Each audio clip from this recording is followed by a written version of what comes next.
Penvision TV presents. কাজের ক্ষেত্রে প্রয়োজনে সাময়িকভাবে টাকটুর নিচে কাপড় পরানো কি জায়েজ হবে কিনা? রাসূলুল্লাহ সাল্লাল্লাহু আলাইহি ওয়াসাল্লাম যেহেতু খুব কঠিনভাবে বলেছেন যে লা ইউকাল্লিমুহুমুল্লাহু ইয়াওমাল কিয়ামাতি ওয়া লা ইউযাক্কিহিম ওয়া লা ইয়ানজুরু ইলাইহিম, আল্লাহ তার সাথে কথা বলবেন না, ওয়া লা ইয়ানজুরু ইলাইহিম, আল্লাহ তার দিকে দৃষ্টি দিবেন না, ওয়া লা ইউযাক্কিহিম, তাকে পুত পবিত্র করবেন না। যারা এর মধ্যে আল মুসবিলু ইজারাহু, যে ব্যক্তি তার কাপড়কে টাকনুর নিচে পড়ে। তো যেহেতু রাসূলুল্লাহ সাল্লাল্লাহু আলাইহি সাল্লাম এই হাদিসে খুয়ালা, অহংকার বশত অথবা এই জাতীয় কোনো বিশেষণ যুক্ত করেননি, তাই সাধারণভাবে টাকনুর নিচে কাপড় পরাটা এটা সিদ্ধ না, নাজায়েজ।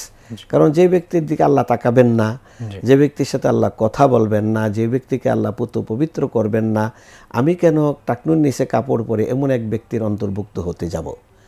এক। দুই নম্বর হলো রাসূলুল্লাহ সাল্লাল্লাহু আলাইহি সাল্লাম অন্য এক হাদিসে খুয়ালা মানে অহংকার বশত এই কাজটা করা। তাই ওলামায়ে কেরাম এই ক্ষেত্রে ইসলামী স্কলাররা বলে থাকেন যে এটা যদি অহংকার বশত করে তাহলে তার গুনাহ হবে দুইটা।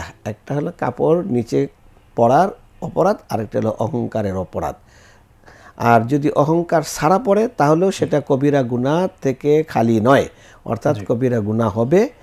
অতএব টাকনুর নিচে কাপড় পরা, এটার জন্য কোনো অজুহাত দাঁড় করানো অথবা এটার জন্য কোনো সুতা খোঁজা, এটা যেন আমরা না করি। কেউ বলে মোজার সাথে পরলে পরা যাবে, কারণ মোজা নিচের দিক থেকে পায়ের দিক থেকে ঢুকানো হয়।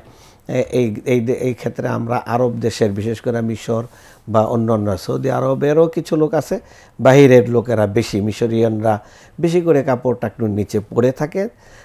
এই বিষয়গুলোর ব্যাপারে আমাদের দেশে আমরা যারা প্যান্ট পরি, লুঙ্গি পরি, এটা যদি কেউ অসতর্কতা পড়ে যায় এরপরে কিছু সময়ের ব্যবধানে উঠে ফেলে, এটা আমার মনে হয় যে অসতর্কতাকে আল্লাহ রাব্বুল আলামিন ক্ষমার দৃষ্টিতে দেখবেন। কিন্তু এটা স্বেচ্ছায় ইচ্ছাকৃত অভ্যাসে পরিণত করা এটা গ্রহণযোগ্য না।